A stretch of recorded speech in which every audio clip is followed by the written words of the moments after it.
bienvenue pour un nouvel épisode Midori Cast, votre podcast sur les initiatives positives en faveur de la transition et de l'environnement. Nous sommes dans la rubrique Plaisir vert. C'est une des rubriques qu'on vous propose depuis peu grâce à Jeveline, qui est avec nous, Hello.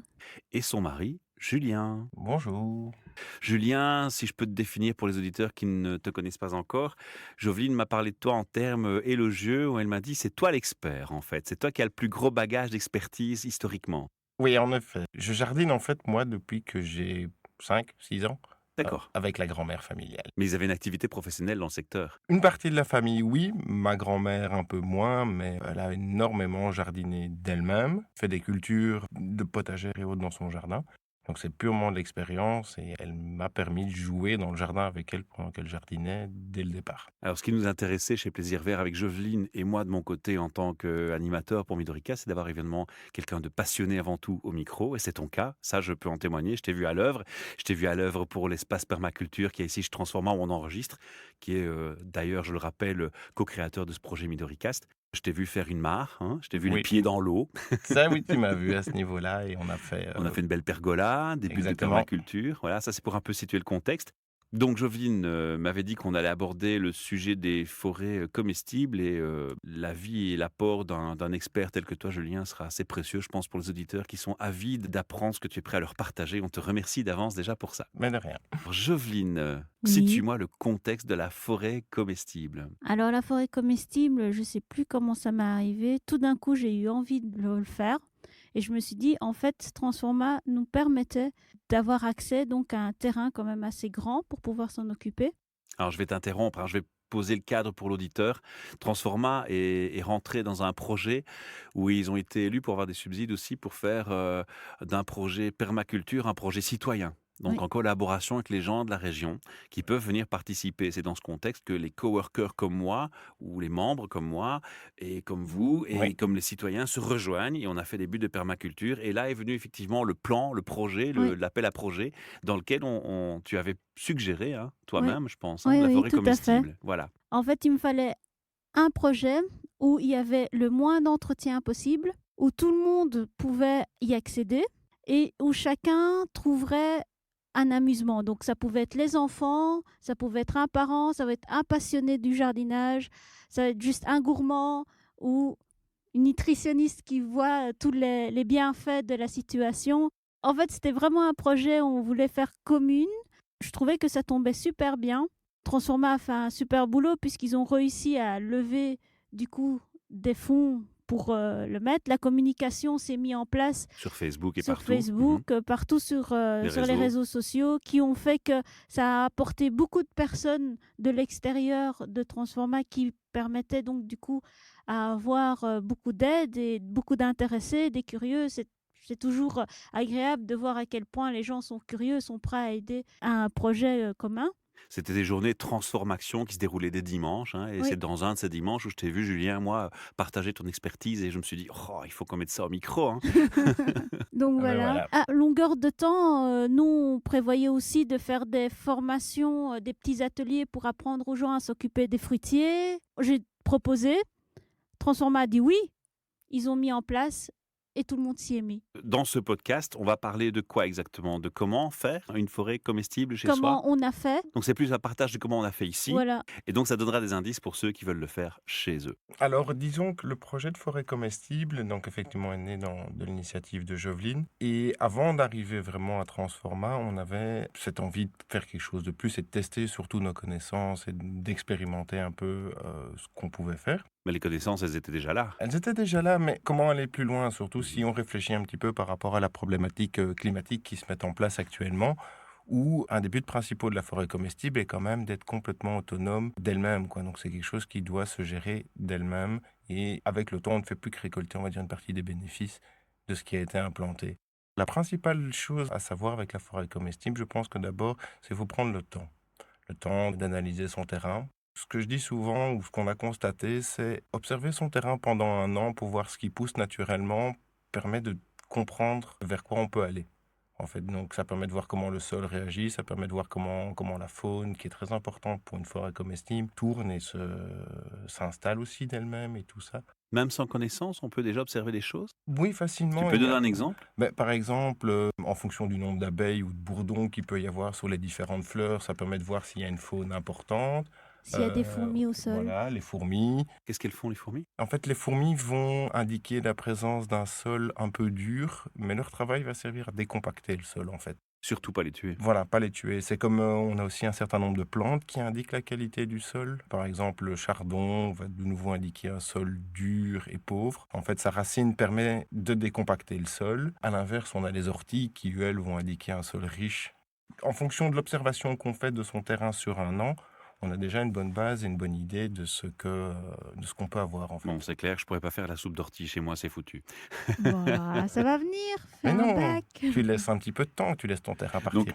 1 an d'observation, c'est un bon départ. C'est un bon départ en général à ce Et aussi niveau-là. voir le soleil, le Exactement. vent. Cependant, Julien, après les observations, c'est quoi la seconde étape? Pour commencer, on a 2 solutions. La première, c'est qu'on constate qu'on a un terrain qui a une certaine qualité et on veut d'abord essayer de l'améliorer. Donc on peut faire une sorte de semi-nourricier.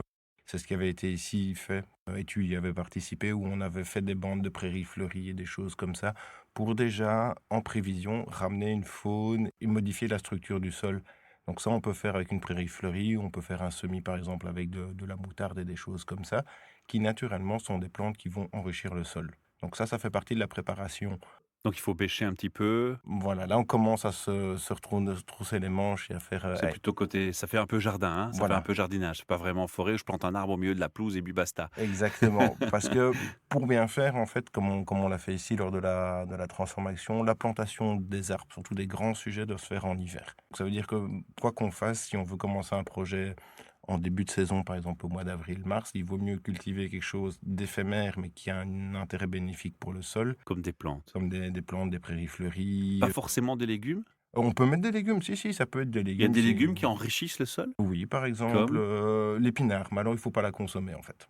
Ah, il faut le laisser Ouais, mourir voilà, sur place. exactement. Et alors, en fait, ce qu'elle récolte et ce qu'elle transforme en elle, au moment où on bêche, va se retrouver dans le sol.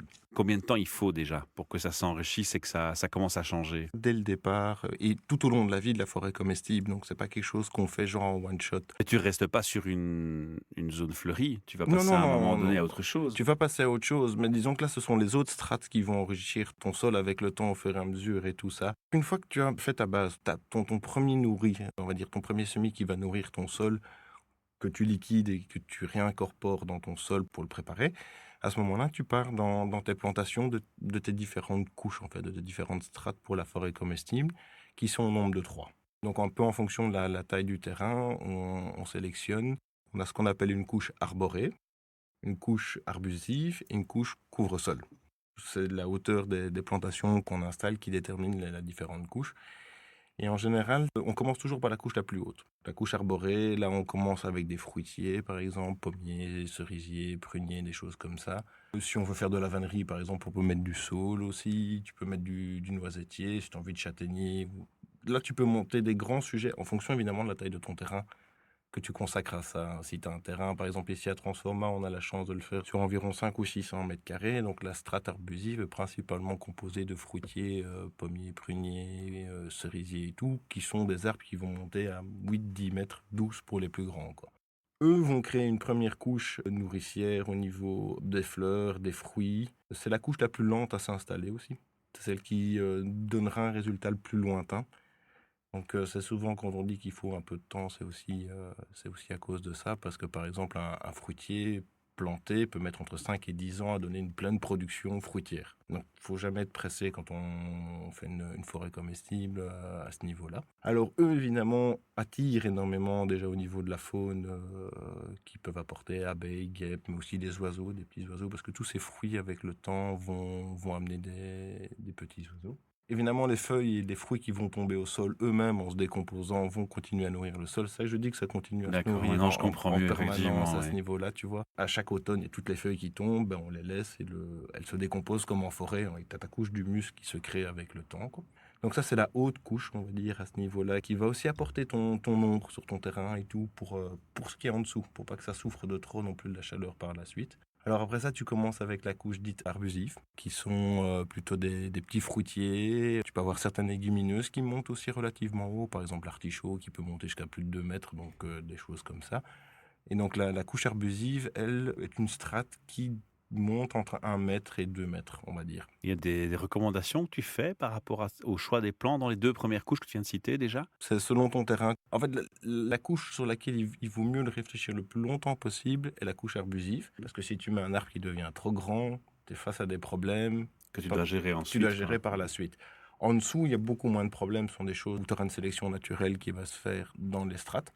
Puisqu'une plante qui ne supporte pas l'environnement qui se crée autour d'elle finit par dépérir Et par mourir. et par mourir. Et si elle s'y plaît bien, à l'inverse, elle se développe. Donc à ce niveau-là, il ne faut pas trop s'en inquiéter.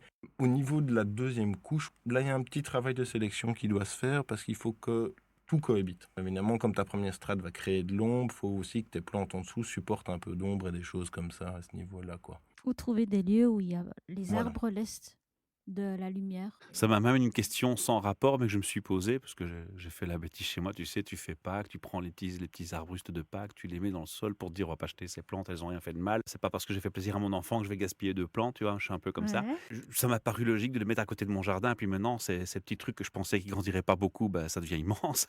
et, et ça me fait une zone d'ombre sur mon jardin, et je me dis, est-ce que c'était une bonne idée finalement? Non. Non. Peut-être pas. Voilà. Donc, Peut-être que oui, ça dépend de si tu cherches de l'ombre. Hein. Tu veux faire de la vannerie? non. Ah ben voilà.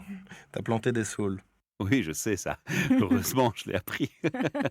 Donc, en soi, tu peux les limiter, ça supporte bien une taille un peu. Ouais, voilà, un détail, d'accord. Bon, ça c'est une petite parenthèse humoristique, mais pour dire, voilà pourquoi il faut réfléchir, entre Voilà, autres. exactement pourquoi il faut réfléchir. Mais à l'inverse, un saule dans une forêt comestible peut être utile pour le bois qu'il apporte. Par exemple, bois de tuteur, simplement ça.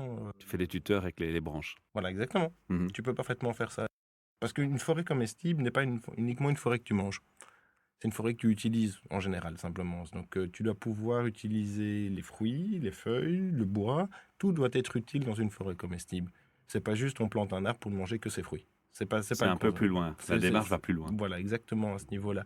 C'est une forme d'autosuffisance. Si le terrain le permet, qu'il est vraiment assez grand, tu peux avoir une forme d'autosuffisance et tout ça. Il faut un point d'eau, à ce moment-là, il faut d'autres choses. Exactement. Là, il y a d'autres choses qui doivent encore intervenir, les points d'eau, parce une mare est très importante dans une forêt comestible, si c'est possible de le faire, par rapport à la vie qu'elle apporte elle aussi au niveau des auxiliaires de jardin, comme le grenouille, le crapaud, des choses comme ça. Et le point d'eau pour les oiseaux et les insectes. Surtout les insectes aussi, ouais, Voilà, qui vont quoi. attirer eux-mêmes les oiseaux. Et alors, donc là, on est dans la couche inférieure. On est au milieu, en fait, on va dire. La dernière couche est une couche de couvre-sol. Et là, en fait, on part principalement plus dans les légumineuses, justement. Ou alors dans des plantes dites médicinales aussi, ça fonctionne très bien. Donc, tu as ta partie potagère qui apparaît, avec évidemment tout ce que tu veux comme potiron, courgettes.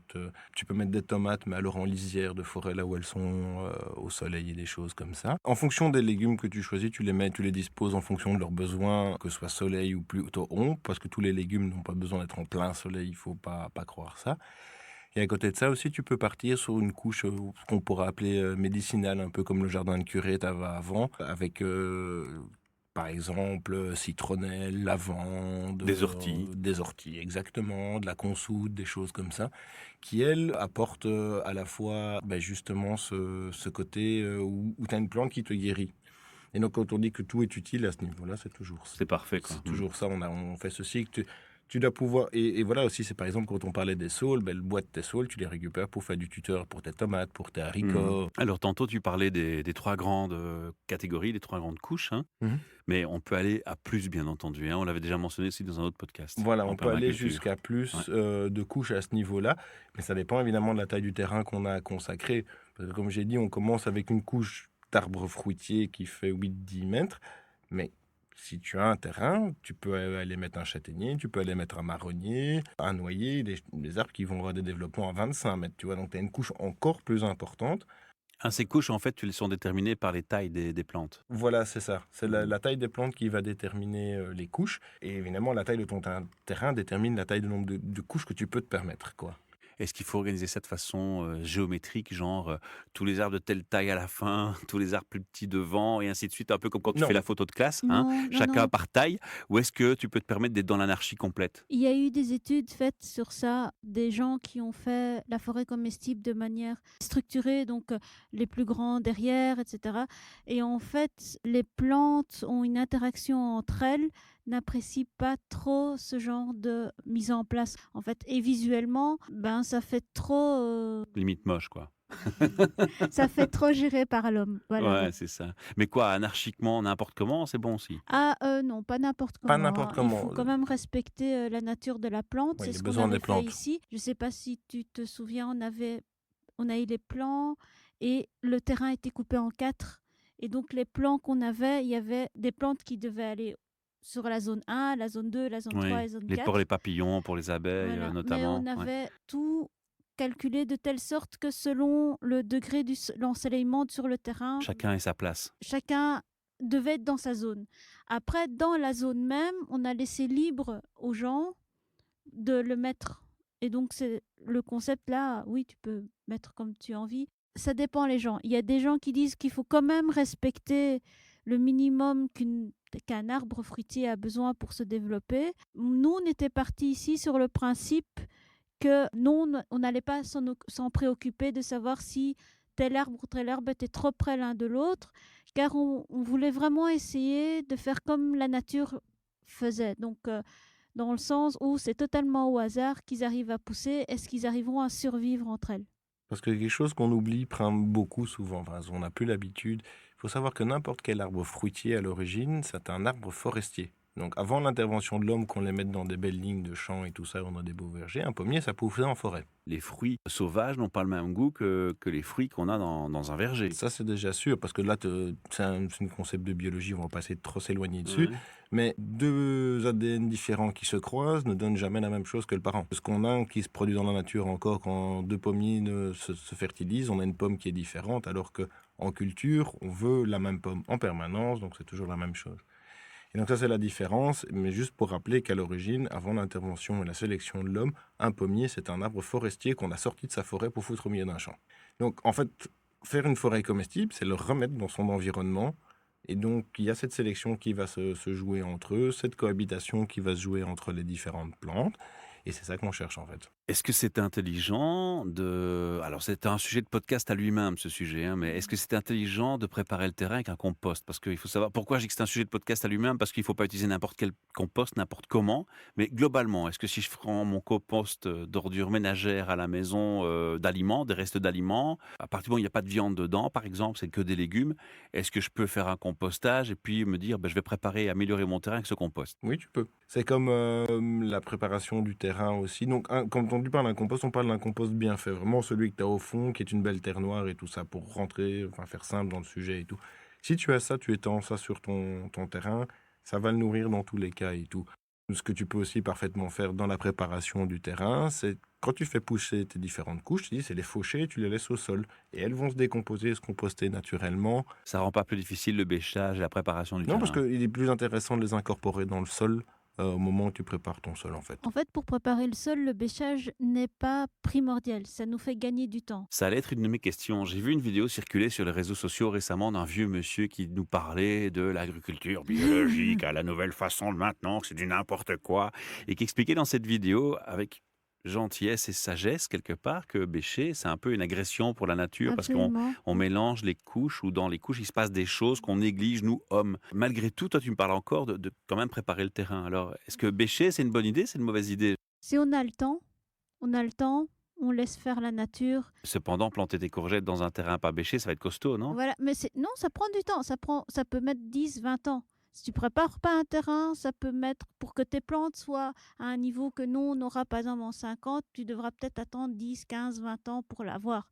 Parce que tu dois être prêt à d'installer des plantes, de les voir mourir, nourrir le sol, refaire travailler. Alors les insectes vont faire leur travail à ta place en fait. Et donc eux vont changer, respecter bien sûr autant les enzymes, les bactéries, tout ça. Eux vont faire le travail, mais ils vont le respecter un peu mieux que nous. Mais ça va mettre beaucoup plus de temps. Donc si on a le temps, voilà, c'est le mieux. Ça m'arrange ce que tu dis là, parce que moi j'aime pas trop bêcher, vous l'avez constaté, hein. Après, ici, on a un projet, on voulait un projet citoyen, il fallait que ça avance. Donc, on a quand même fait ça. On a quand même fait ça en un an de temps, ce qui était déjà beaucoup Rapide pour... finalement, bah, c'était rapide, mais en même temps lent pour des projets où on veut un on va résultat assez voilà, rapide, oui.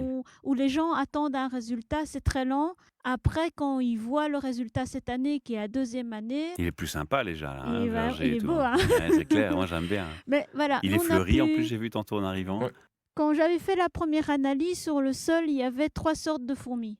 Cette année, j'ai fait l'analyse du sol, je n'ose même pas imaginer. À chaque fois que j'ai bêché, je suis tombée sur un nid de fourmis. Donc C'est juste plutôt un pour bon aller signe. C'est un oui, très bon signe. Il y a une grosse diversité d'insectes qui sont apparus dans la forêt comestible. J'étais assez étonné de voir comment ça avait évolué entre l'année dernière où on avait principalement une population de 3-4 variétés de fourmis, un peu de gendarmes et des bourdons et des abeilles. Et ici, maintenant, on a récupéré des dizaines d'insectes différents qui cohabitent très bien entre eux, qui ont chacun leur petit travail et tout, et qui sont très importants. donc oui, pour répondre à ta question par rapport au travail du sol, non, ce n'est pas obligatoire, mais il faut du temps. Quand tu as pas le temps, là, on a gagné sur peut-être 3 4 ans en le faisant. Et maintenant, on essaye de rétablir, on va dire, le système. Je me suis inspiré de ce que vous avez fait ici et j'ai dit: «Beh, je vais faire une parcelle de mon terrain avec juste des fleurs pour les papillons et les abeilles». Ouais. Et je me dis: «Bah», j'avais retenu cette discussion sur le bêchage qu'on avait déjà eu une fois. Je dis: «Bah, je vais pas bêcher, je vais prendre mes graines et pst par terre et puis ça va pousser». Ça a pas poussé.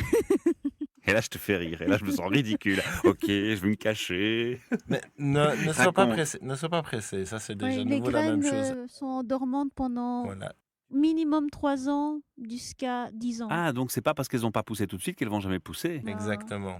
En général, à partir du moment où on fait une installation comme ça, type prairie fleurie, comme tu as voulu faire, tu as un meilleur résultat l'année suivante que l'année où tu le fais. en fait, c'est ça. Les graines ne poussent que quand les conditions fonctionnent. Tu vois, c'est pas la même chose que l'homme. L'homme va aller dans un lieu, il va voir que l'environnement lui convient pas, il va changer l'environnement.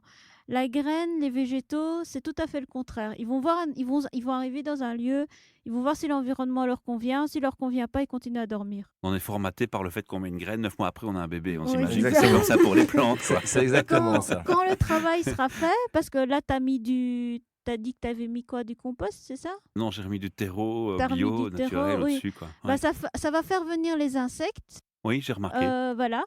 Donc ça va faire venir les insectes, donc ils vont travailler le sol, donc ils vont changer. Donc tu auras les résultats que tu as mis l'année passée, peut-être dans 2 ans. Et maintenant, j'ai des gendarmes d'ailleurs, j'en avais jamais vu avant. Ah bah ça c'est bien. C'est un bon Donc ils signe, vont hein. J'avais commencer à retenu ça, hein. travailler. Ouais, Oui, tout à parfait. fait. Voilà. Bah, disons que quand tu fais ça, évidemment, on fait une action non naturelle. Semer une prairie fleurie, c'est non naturel. Alors, ce qui fait que les conditions ne sont jamais toutes réunies pour que tes plantes se développent normalement.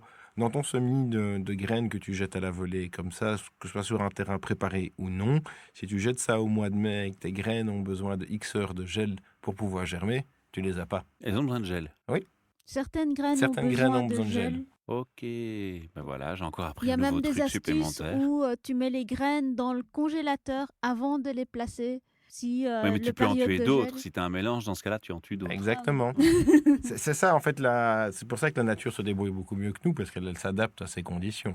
Donc je prends un cas de figure, tu laisses traîner un sachet de graines, il pleut dehors, ton sachet est trempé, faut pas le jeter. Voilà. Il est Voilà, encore bon. Il est encore Oui, bon. oui. Est-ce qu'il y a d'autres points à mettre en avant, je dirais, des erreurs à ne pas faire? Déjà paniqué. Ouais, comme moi j'ai fait, quoi. Voilà, comme toi tu as fait. Si ça pousse pas la première année, No stress. no stress. Ça peut venir l'année suivante. Ça, c'est la première chose. L'idéal, c'est quand même de vérifier que les insectes et la vie a changé. Ça, je confirme. La vie a Clairement. changé, alors il y a du changement. Les 2 sauts, Si ça n'a pas les tentatives changé que j'ai et fait, même que c'est toujours infructueuses. vierge, alors là, il y a un problème. Mais s'il y a du changement, il y aura du changement. Donc ne pas paniquer. Donc on revient toujours sur cette question du temps. Et c'est Le temps, c'est la clé, quoi, en Le fait. temps, c'est la clé. Une forêt comestible, comme celle qui est montée à Transforma ici, le projet est un projet pour arriver à maturité entre 5 et 10 ans. À côté de ça, c'est pas qu'on peut l'abandonner, mais il faut un minimum d'attention quand même sur ce qu'on fait et tout ça ici, pour apporter les 2-3 soins nécessaires, on va dire un petit peu quand même sur la saison.